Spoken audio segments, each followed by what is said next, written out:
हम एक गरीब और मिडिल क्लास के लड़के हैं। हमें बड़े सपने नहीं देखने चाहिए। यूपीएससी जैसे बड़े एग्ज़ाम हम गरीब छात्रों के लिए बना ही नहीं है। माँ बाप मजदूरी करते हैं और मैं यूपीएससी का सपना देख रहा हूँ। यार मुझसे बड़ा बेवकूफ़ और कौन हो सकता है। जिसमें लाखों खर्च होते हैं मैं वो सपना देख रहा हूँ। यार ये कैसे पॉसिबल हो पाएगा?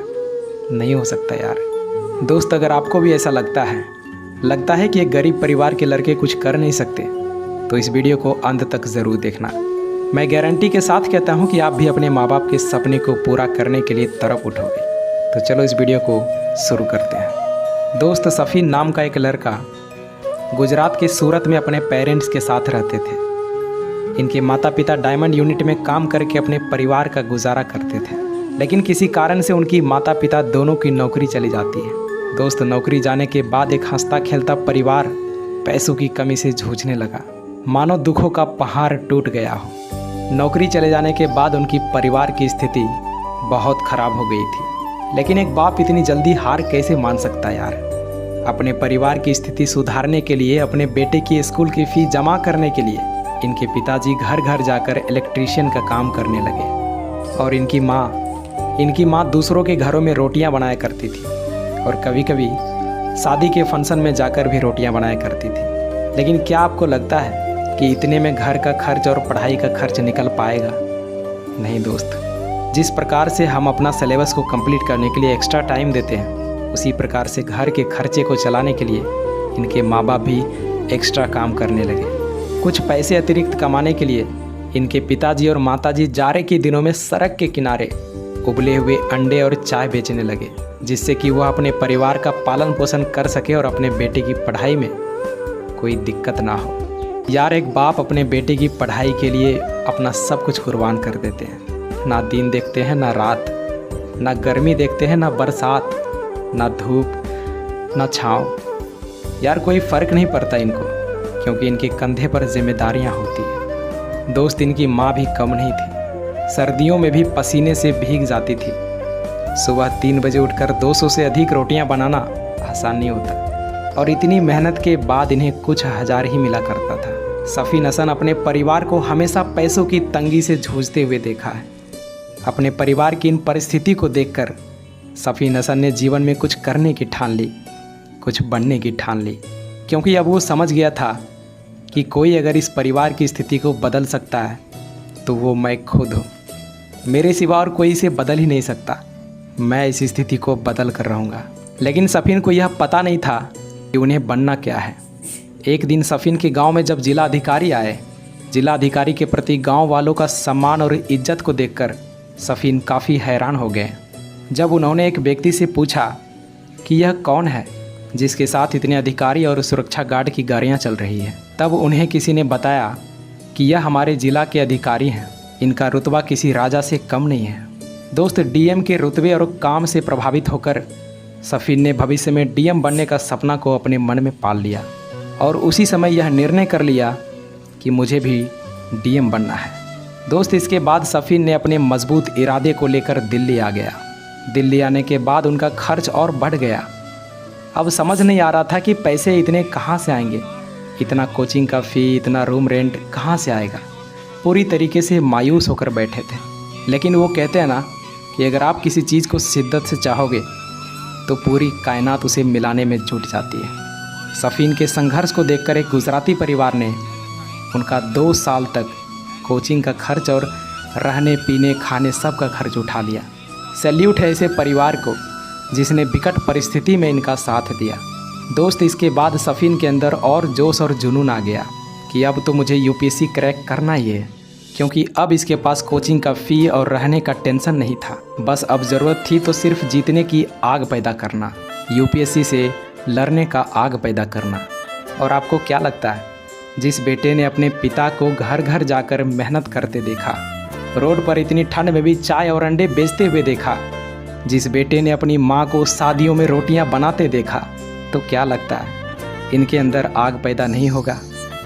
इन्होंने अपनी पूरी ताकत से यूपीएससी पर टूट पड़ा और अपने माँ बाप को आराम देने के लिए और अपने सपने को पूरा करने के लिए पूरी मेहनत और डेडिकेशन के साथ तैयारी करके अपना सिलेबस को कंप्लीट किया। दोस्त अब शुरू होता है सफ़ीन का असली इम्तिहान। दरअसल जब ये यूपीएससी का मेंस एग्ज़ाम देने जा रहे थे तो रास्ते में ही इनका एक्सीडेंट हो गया और इनका पैर, इनका हाथ सब लहूलुहान हो गया था। अब इनके पास दो ऑप्शन था, या तो ये हॉस्पिटल जाए या फिर एग्ज़ाम देने के लिए जाए। लेकिन अगर हॉस्पिटल चले गए तो मेंस एग्ज़ाम छूट रहा था। कुछ देर बाद इन्होंने सोचा, अगर मैं यहाँ से बैक हो गया तो मेरे माँ बाप को 2-3 साल और मजदूरी करना पड़ेगा, और अगर मेरे रहते अपने माँ बाप को कोई तकलीफ़ हो तो मेरा रहना और ना रहना में क्या अंतर रह जाएगा। फिर इसने देखा कि मेरा राइट हैंड तो सेफ़ है, जिससे मैं मेंस एग्ज़ाम लिख सकता हूँ, वो तो सेफ़ है, मैं जा सकता हूँ, आई कैन डू इट। तो दोस्त, इनकी 2 सालों की मेहनत और इनके माँ बाप का स्ट्रगल इन्हें एग्जामिनेशन हॉल की तरफ खींचता चला आया, और अपने मजबूत इरादे और परिवार के संघर्ष को अपनी ताकत बनाकर सफ़ीन हसन 2017 में देश की सबसे बड़ी और कठिन परीक्षा कहे जाने वाले यूपीएससी एग्ज़ाम में 570 रैंक हासिल की और सबसे कम उम्र की आईपीएस अधिकारी बनकर अपने देश, अपने राज्य और अपने माता पिता का नाम रोशन किया। दोस्त, सफ़ीन हसन के संघर्ष और सफलता की कहानी देश के उन लाखों युवाओं को प्रेरणा देती है जो हर साल यूपीएससी और अन्य परीक्षा में भाग लेते हैं, लेकिन थोड़ी सी कठिनाई में अपना हौसला खो देते हैं और विपरीत हालातों से हार मानकर अपने लक्ष्य से भटक जाते हैं। दोस्त, सफ़ीन हसन की कहानी हमें बताती है कि कैसे कोई मनुष्य कड़ी मेहनत और अपने लक्ष्य के प्रति एक निष्ठा रख के कठिन से कठिन लक्ष्य को भी हासिल कर सकता है। किसी ने क्या खूब कहा है, रात रात भर जागकर पढ़ना शुरू कर दो, क्योंकि किस्मत के तारे भी तभी चमकेंगे जब नींद अधूरी होगी। आज के टाइम पर किताबें महज दिखावे के लिए बच गई हैं। उन्हें पढ़ना कोई नहीं चाहता। सब चाहते हैं कि कोई ऐसी दवा या कोई ऐसी जड़ी बूटी मिल जाए कि इन किताबों को एक ही बार में घोलकर पी जाए। मगर अफसोस, ऐसा हो नहीं सकता।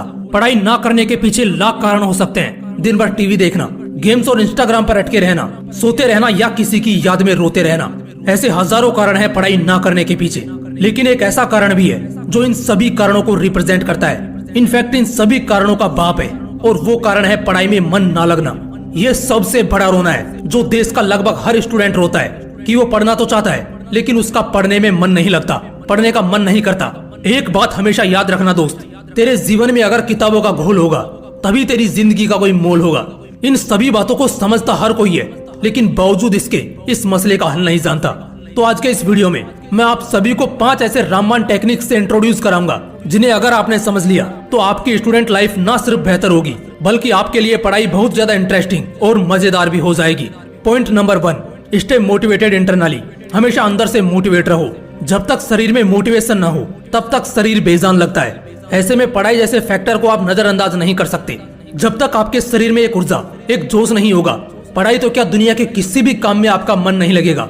तो ऐसे मूवमेंट में सबसे पहला काम आपको यही करना है कि आपको अंदर से यानी कि दिल से मोटिवेटेड रहना है। इसलिए जब भी आप पढ़ने बैठे उससे पहले कोई मोटिवेशनल कहानी पढ़े। और सबसे अच्छी सलाह मेरी आपको यही रहेगी कि आप अपने सिलेबस को पढ़ने से पहले एटलीस्ट कुछ मिनट डेस्क पर रखी हुई किसी इंस्पिरेशनल बुक के कुछ पन्नों को जरूर पढ़ें या फिर एक मोटिवेशनल वीडियो जरूर देखें, उसके बाद पढ़ने बैठें। इससे आपके अंदर इतना तो मोटिवेशन जाग ही उठेगा जिससे आप अगले 1 घंटे तक अपना ध्यान पढ़ाई में लगा सकोगे और अगले 1 घंटे बाद सेम पैटर्न आपको फिर से फॉलो करना है। दोस्तों, मोटिवेशन हमेशा के लिए कभी नहीं टिकती, इसे लगातार बरकरार रखना ही पड़ता है।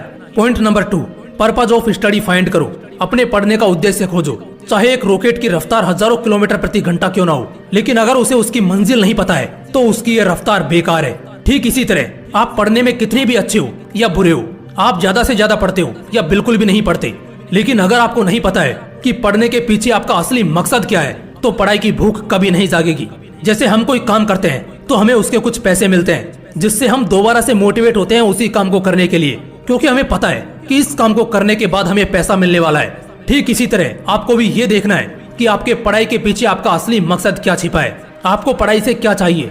जवाब तो लाखों में है। एक बेहतर जिंदगी, बेहतर life style, socially, financially and mentally मजबूत होना और भी बहुत कुछ। और सबसे खास अपने माँ बाप की उम्मीदों पर खरा उतरना। तो बस इन्हीं बातों का ध्यान रखना है और रुकना कभी नहीं है। इन चीजों को लिखना है और पढ़ने से 5 मिनट पहले इन सभी को दिल से पढ़ना है। Point number 3, make your mood shine and syllabus fine.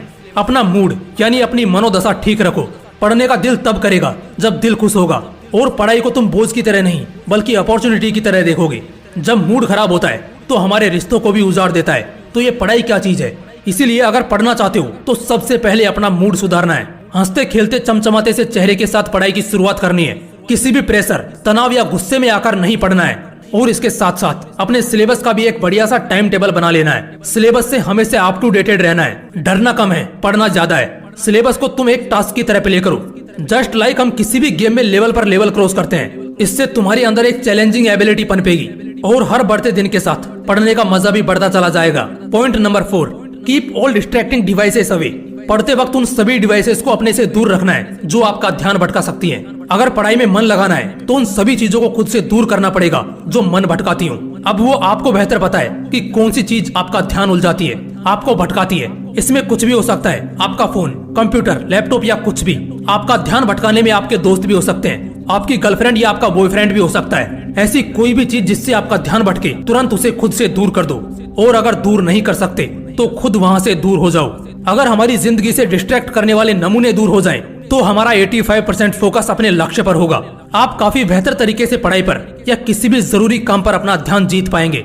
इसीलिए एक जरूरी चीज कि अपने सभी डिस्ट्रैक्टिंग सोर्सेज को अपनी लाइफ से बाहर कर दो। पढ़ाई में मन लगना खुद ब खुद शुरू हो जाएगा। पॉइंट नंबर 5, टॉपर्स के ग्रुप में शामिल हो जाओ। कहीं ना कहीं जब हम गलत संगत के शिकार हो जाते हैं तो वाकई हमारा पूरा ध्यान सही चीजों से हट जाता है। तो इस पॉइंट पर आप हमेशा डिस्ट्रैक्टेड रहते हो, आपका पढ़ाई में बिल्कुल भी मन नहीं लगता।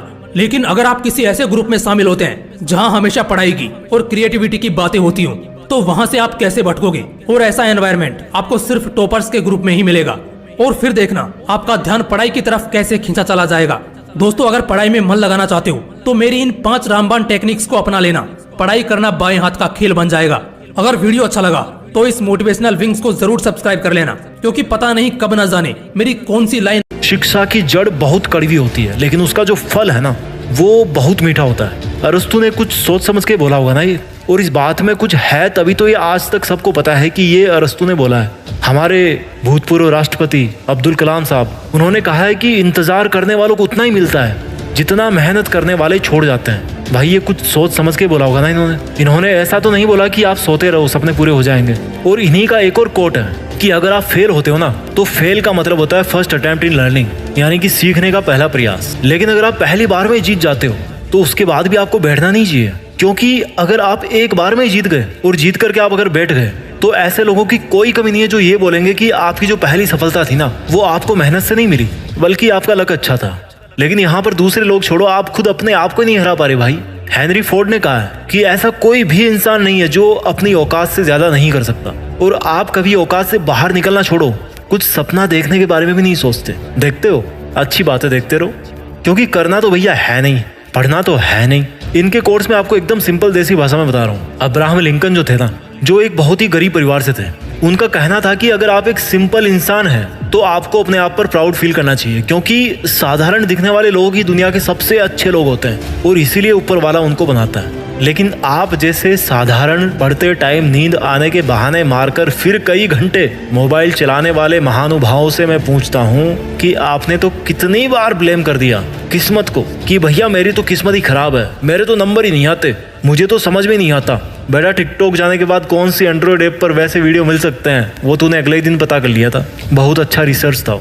ये छोटी तुच्छ बातें करते हैं बंद, चलो अपनी सोच बढ़ाते हैं। जो आपको बोरिंग लगती है ना, पढ़ते टाइम आपका दिमाग खराब करती है ना, और जो आपका पढ़ते टाइम दिमाग इधर उधर भागता है ना, माय डियर, ये जो पढ़ाई है ना, वही एकमात्र ऐसी चीज है, ये नॉलेज ही एकमात्र ऐसा हथियार है जो इंसान की तकदीर और तस्वीर दोनों बदल सकती है। मैं आज आपका पढ़ाई के प्रति नजरिया पूरी तरह से बदलना चाहता हूँ। मान लो मेरी बात यार, पढ़ाई मुश्किल नहीं है, आपका मन बनाना मुश्किल है।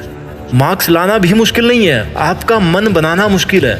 दुनिया बदलना भी मुश्किल नहीं है, आपका जो मन है ना यार, उसको बदलना बहुत मुश्किल है। एक लाइन जो आपने बहुत बार सुनी होगी, सुन सुन के आप बोर हो गए होंगे। मैं कहता हूँ कि आप एक बार और सुनो और एक बार और बोर हो जाओ, लेकिन मैं आपके सामने वो बात बोलूंगा, वो लाइन बोलूंगा कि मन के हारे हार और मन के जीते जीत। मन से अगर भाई हार गए ना तो हार ही जाओगे। कोई भी काम हकीकत में बाद में होता है, विचारों में पहले होता है, उसके पहले ही हो जाता है। जैसे आज आपने अपने विचार बना रखे हैं कि मैं पढ़ाई नहीं कर सकता, वैसा हकीकत में हो जाएगा। You will never learn. अगर आज आपने मन बना लिया कि मैं पढ़ सकता हूँ, तो आप बहुत अच्छी पढ़ाई कर सकते हो। सारी मुसीबतों का ठेका आपके घर वालों ने नहीं ले रखा, आपको भी मुसीबतों से गुजरना है। एक बात आप अच्छी तरह समझ लो कि ये जो पढ़ाई है ना, जो आपके हिस्से की पढ़ाई है, वो आपकी जगह कोई और नहीं करने वाला। ये केवल आपको ही करनी है। और ये ना तो आप सो करके कर सकते, ना गप्पे लड़ा करके कर सकते, ना टाइम पास करके कर सकते। पढ़ाई करने के लिए पढ़ाई ही करना पड़ेगा, याद करने के लिए याद ही करना पड़ेगा भाई। तेज लिखने के लिए तेज लिखने की प्रैक्टिस ही करनी पड़ेगी। जो आप काम करना चाहते हैं, जो मार्क्स या जो सिलेक्शन आप करना चाहते हैं अपने लिए, उसको पाने के लिए कोई और नहीं आएगा आपकी जगह। और उसी तरह से उसको, अगर आपको उसको पाना है तो भैया जो उसकी मेहनत है ना, वो भी आपको ही करनी पड़ेगी, केवल आपको ही करनी पड़ेगी। वो आपकी मर्जी है, आप सो, आपकी मर्जी है। आपको कुछ साल बाद में किस्मत का रोना रोना है या फिर आज से ही उस सिचुएशन में जाने से बचना है। और अगर आप नहीं बचोगे तो आपको ऐसा बहुत जल्दी एहसास होने वाला है कि भैया अब टाइम नहीं बचा, अब तो मैं बर्बाद हो गया, अब तो मैं फेल हो गया। भाई कौन आया आपको फेल करने? जिस एग्जाम के लिए आप कई चीजों को जिम्मेदार ठहराते हो, जिस रिजल्ट के लिए, जिस खराब रिजल्ट के लिए आप कई चीजों को जिम्मेदार ठहराते हो, उसी एग्जाम में किसी ने टॉप भी किया है। मेरा कहने का मतलब ये नहीं है कि हर कोई टॉप करे, क्योंकि ऐसा पॉसिबल नहीं है। मेरा कहने का मतलब है कि अगर आपको औरों को पीछे छोड़ना है तो आपको औरों से तेज दौड़ना पड़ेगा। अगर आपको औरों से ज्यादा सक्सेसफुल होना है, औरों से ज्यादा अच्छा जॉब पाना है, तो आपको औरों से ज्यादा पढ़ाई करनी पड़ेगी, मेहनत करनी पड़ेगी। Push yourself because no one else is going to do it for you. आपको मेहनत करनी ही पड़ेगी, क्योंकि रिजल्ट आपको चाहिए। आपको नींद को लात मारनी ही पड़ेगी, आपको मोबाइल की गुलामी बंद करनी ही पड़ेगी, आपको पार्टीज को सेक्रीफाइस करना ही पड़ेगा। जब सब लोग वीकेंड पे इधर उधर घूम के टाइम बर्बाद करेंगे ना, उसी टाइम पर आपको उसी टेबल चेयर पे, उसी रूम में बैठ करके अपना तप करना पड़ेगा। और एक विद्यार्थी के लिए शिक्षा को ग्रहण करने से बड़ा कोई धर्म हो ही नहीं सकता। पहले के जमाने में छोटे छोटे राजकुमारों को गुरु के पास छोड़ दिया जाता था। वो हर तरह के डिस्ट्रैक्शन से दूर रहते थे और इसी वजह से वो बेहतर शिक्षा ले पाते थे। आज के टाइम में यार विचारों के जो भटकने के कारण है ना, वो करोड़ों हैं। आप जिस मोबाइल से पढ़ाई कर रहे हो वही आपका सबसे बड़ा दुश्मन है डिस्ट्रैक्शन देने में, क्योंकि लाइफस्टाइल ही ऐसी बन गई है। आप चाह के भी उससे दूर नहीं हो सकते। बट आपको अपनी सेल्फ अंडरस्टैंडिंग इस तरह से बनानी पड़ेगी कि आप अपना मूल्यांकन खुद कर सको कि यार जो मोबाइल में अपने सामने रख करके बैठा हूँ, जिसमें मैं क्लास अटेंड कर रहा हूँ, वो मेरा काम कितना बनाता है और कितना बिगाड़ता है। जो लोग पढ़ाई में अच्छे होते हैं ना, उनके पास में पैशन होता है, और जो पढ़ाई में खराब होते हैं ना, उनके पास में डिस्ट्रैक्शंस होते हैं। आपको लफड़े चाहिए, झगड़े चाहिए या अचीवमेंट तगड़े चाहिए? आपको चूज करना है कि आपको चैटिंग चाहिए, डेटिंग चाहिए, अप्रिशिएशन चाहिए। मेरा काम है वीडियो बनाना। जैसा लोग बोलेंगे मैं आपको उस तरह का वीडियो बना करके दे दूंगा उस टॉपिक पे। आप ये देखो कि आपका खुद का काम क्या है जब तक आप एक स्टूडेंट हो। कुछ स्टूडेंट्स बोलते हैं कि यार मेरा तो दिमाग काम नहीं करता। मेरे भाई चलो मान लेता हूँ, मैं वो भी मान लेता हूँ, चलो अच्छा बहाना है कि आपका दिमाग काम नहीं करता। और ये भी मैं मान लेता हूँ कि जो बंदा टॉप कर रहा है वो बाय बर्थ टैलेंटेड है। बट यार एक हार्डवर्क नाम की चीज होती है जो टैलेंट को भी बीट करने की ताकत रखती है। मैंने एक जगह पे पढ़ा था कि जब आप प्रैक्टिस करो तो लगना चाहिए कि आपको कुछ नहीं आता। इस लेवल पे आपकी प्रैक्टिस होनी चाहिए। लेकिन जब आप एक बार खेल के मैदान में उतर गए तो आपके खेल को देख करके लगना चाहिए कि यार इससे बेहतर खेलना किसी को नहीं आता। और ये लेवल कब आएगा? जब आप समझोगे कि यार मुझे तो कुछ नहीं आता, मुझे जानना है, मुझे ये टॉपिक समझना है, मुझे ये बुक पढ़नी है। जो आपकी नौकरी है, जो आपका सिलेक्शन है, जो आपकी मेरिट लिस्ट है, जो आपके मार्क्स है, वो तो आपके नॉलेज के यार बाई प्रोडक्ट है। आपको मार्क्स के बारे में तो सोचना भी नहीं है, आपको सिर्फ इसके बारे में सोचना है कि यार मैं कैसे सीखूं। जब आप इनपुट दोगे ना तो आउटपुट अपने आप आएगा। और अगर आपने कुछ इनपुट दिया ही नहीं है और सोच के बैठे हो किस्मत के भरोसे कि यार इस बार तो सिलेक्शन हो ही जाएगा, इस बार तो 80+ आ ही जाएंगे, कभी नहीं आएंगे।